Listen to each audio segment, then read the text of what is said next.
नमस्कार, बहुत बहुत स्वागत और अभिनंदन आप सभी का द डिबेट में। मैं ब्रजेश मिश्रा हूं। बहनों भाइयों, खेती कानून ने पूरे देश भर में कोहराम मचा रखा है। आज 30 दिन हो गए, 30 रातें बीत चुकी हैं। दिल्ली बॉर्डर पर देश का किसान आंदोलनरत है, धरनारत है और प्रदर्शन कर रहा है। शायद देश ने पहले कभी यह स्थिति बहुत लंबे समय से नहीं देखी थी कि इस देश का अन्नदाता सड़कों पर उतरकर दिल्ली बॉर्डर को घेर लेगा, दिल्ली बॉर्डर पर धरना और प्रदर्शन करेगा। उत्तर प्रदेश में गाजियाबाद का बॉर्डर और हरियाणा से जुड़े हुए 3 बॉर्डर ये पूरी तरह से ब्लॉक हैं और इन पे धरना और प्रदर्शन किसानों का लगातार जारी है। सर्दी के सितम वाली 30 रातें बीत चुकी हैं, लेकिन इन 30 रातों में भारत की हुकूमत कोई भी समाधान इस मसले का नहीं खोज पाई है। ये बहुत ही चिंता का विषय है और इस पर व्यापक विचार विमर्श होना चाहिए। सिविल सोसाइटी को भी आगे आना चाहिए और इस गतिरोध को समाप्त करने की पहल करनी चाहिए। आखिर भारत की हुकूमत और भारत के किसानों के बीच ये गतिरोध क्यों? आज प्राइम मिनिस्टर नरेंद्र मोदी ने जब ये कहा कि ये कानून किसानों के हित में है, किसानों के हक में है और इससे किसानों की तकदीर बदलेगी, लेकिन किसान इस बात को लेकर कन्विंस नहीं है। उन्हें लगता है कि खेती के ये तीनों कानून लागू होने के बाद वो बर्बाद हो जाएंगे। उनको उनकी फसल का, उपज का ठीक मूल्य नहीं मिल पाएगा, मंडियां समाप्त होंगी, कॉन्ट्रैक्ट फार्मिंग में उनकी जमीनें ले ली जाएंगी और औने पौने दाम उनका कृषि उत्पाद लिया जाएगा। भारत वो देश है बहनों भाइयों, हमें याद करना चाहिए अपनी पीढ़ी और अपना इतिहास। कोई भी मुल्क और कोई भी समाज तरक्की तब करता है जब वो अपने इतिहास से सबक लेता है, और भारत को आज इस मोड़ पर अपने इतिहास से सबक लेने की जरूरत है। हम वो मुल्क हैं, हम वो 130 करोड़ का देश है बहनों भाइयों। जब अंग्रेज ये देश छोड़कर गए थे, अगले 20 साल तक भारत में खाने के लाले थे। इस देश ने अन्न का भीषण संकट देखा। इस देश ने देखा कि गरीबी और भुखमरी क्या होती है, किस प्रकार अंग्रेजों ने भारत को लूटा और खुद को समृद्ध किया। ब्रिटिश हुकूमत ने भारत को बर्बाद करने में और कृषि की व्यवस्था को तहस नहस करने में कोई कमी नहीं छोड़ी थी। हमें नहीं भूलना चाहिए कि 20-25 सालों तक भारत के समक्ष खाद्यान्न का अप्रतिम संकट था। लोग गरीबी और भुखमरी में जीवन यापन करते थे।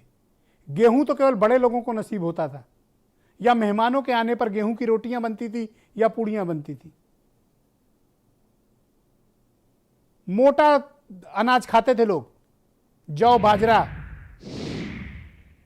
चावल भी मोटा मिलता था। किस प्रकार जीवन यापन करता था ये देश। उसके बाद हरित क्रांति और भारत में कृषि के क्षेत्र में हुए परिवर्तन और इस देश के मेहनतकश किसानों ने आज इस देश को उसकी जरूरत से 2 गुना ज्यादा, 3 गुना, 2.5 गुना ज्यादा अनाज उत्पादन करता है। ये देश के लिए गौरव की बात है। आज ये देश सही मामलों में, अनाज के मामले में आत्मनिर्भर ही नहीं है, दुनिया को भी अपनी सप्लाई लाइन खोल सकता है और खोल चुका है। यह काम भारत के किसानों ने करके दिखाया है।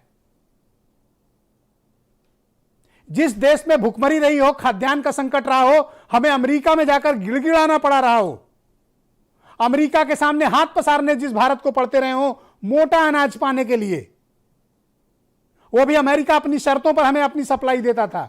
आज उस देश में 3 गुना जरूरत से ज्यादा खाद्यान्न पैदा होता है। यह हमारे लिए गर्व की बात है और यह गर्व किसने कराया? हमारे अन्नदाता ने कराया। रोंगटे खड़े हो जाते हैं जब हम अपनी किसान भाइयों की उपलब्धियों को देखते हैं। गर्व से मन प्रफुल्लित होता है कि हमारा वो भारत का किसान है जिसने आज हमें आत्मसम्मान दिया विश्व बिरादरी में, इंटरनेशनल कम्युनिटी में हमें शान से सिर उठाने का मौका दिया है भारत के किसान ने। ये वो किसान हैं जिन्होंने आज दुनिया के सामने भारत के मस्तक को ऊंचा किया है कि हम खाद्यान्न के मामले में दुनिया की दूसरी सबसे बड़ी आबादी होने के बावजूद किसी दूसरे देश पर निर्भर नहीं है, बल्कि दुनिया के दूसरे मुल्क हम पर निर्भर हैं। चाहे पूरा मिडिल ईस्ट हो, चाहे यूरोप हो, चाहे अमेरिकन कंट्रीज हो या फिर ईस्ट एशिया हो। यह काम किसने कर दिखाया? भारत के महान किसानों ने, हमारे पूर्वजों ने, हमारी पीढ़ियों ने। और यह गर्व का विषय है किसी भी देश के लिए। इसलिए मैं कहता हूं कि इतिहास से सीखो। क्या था हमारा इतिहास और आज हम कहां हैं? और यह गर्व का पल कौन महसूस करा रहा है? भारत का किसान। इस देश में लाल बहादुर शास्त्री ने जब यह नारा दिया था, बिल्कुल ठीक दिया था, जय जवान जय किसान। इस देश की सरहदों की सुरक्षा हमारे जवान करते हैं और इस देश के भीतर की हम सबके जीवन को चलाने वाला कोई है तो है किसान।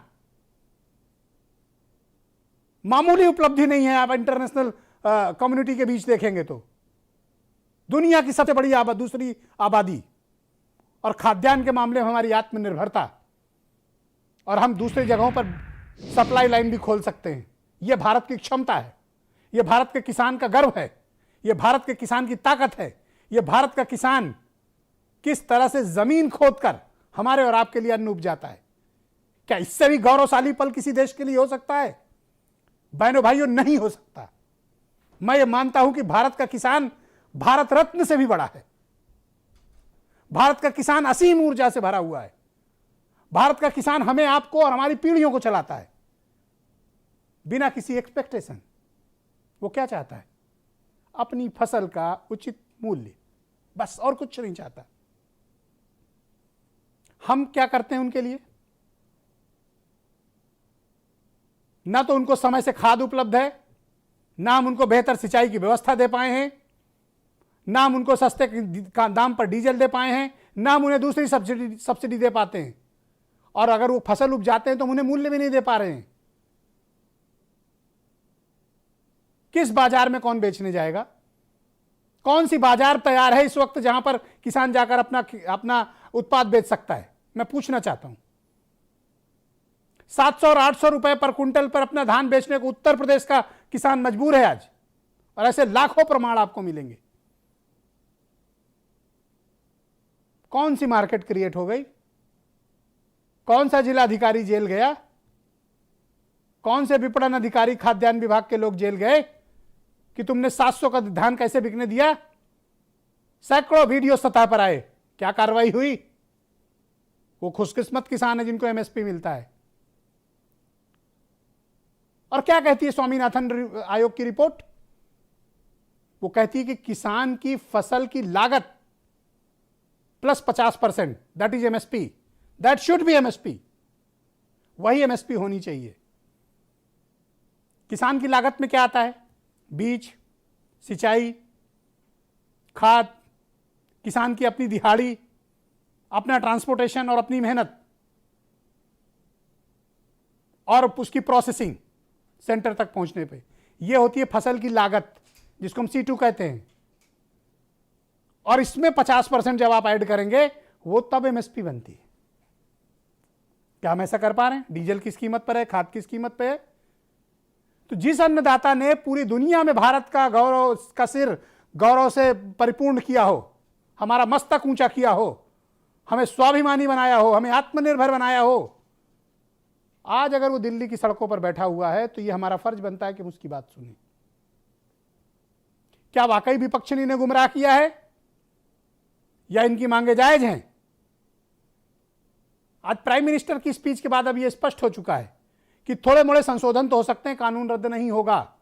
नटसेल में बात यही है। लिहाजा अब इस मसले के समाधान के बारे में हमें बेहद गंभीरता से विचार करना होगा। चाहे वो सिविल सोसाइटी सामने आए और चाहे वो भारत की सर्वोच्च अदालत सामने आए, इस मसले का समाधान देश हित में बेहद आवश्यक है। वरना वो दौर मत भूलना जब खाद्यान्न के लिए इसी देश के प्रधानमंत्री अमेरिका के सामने गिड़गिड़ाते थे, इसी देश की सरकारें दूसरे मुल्कों के सामने गिड़गिड़ाते थे कि साहब थोड़ा अनाज दे दो हमारी लोगों के लिए। आज दुनिया का कोई मुल्क नहीं कह सकता कि भारत को उससे अनाज चाहिए, हम तुम्हें सप्लाई देने को तैयार हैं। ये अगर गौरव किसी ने महसूस कराया है दुनिया में, तो ये हमारे सच्चे किसान भाइयों ने कराया है। ये भारत के स्वाभिमान से जुड़ी हुई बात है, ये भारत की आत्मा से जुड़ी हुई बात है, और हमें भारत की आत्मा को दुखी नहीं करना चाहिए। मैं चाहता हूं कि आप माननीय प्रधानमंत्री जी का बयान सुने, विपक्ष के नेता राहुल गांधी का स्टेटमेंट सुने, और फिर मैं इस डिबेट को आगे बढ़ाता हूं। देश के 9 करोड़ से ज्यादा किसान परिवारों के बैंक खाते में सीधे एक कंप्यूटर की क्लिक से 18,000 करोड़ रुपए से भी ज्यादा रकम उनके किसानों के बैंक के खाते में जमा हो गए हैं। कुछ लोग किसानों के बीच भ्रम फैला रहे हैं कि एमएसपी समाप्त की जा रही है।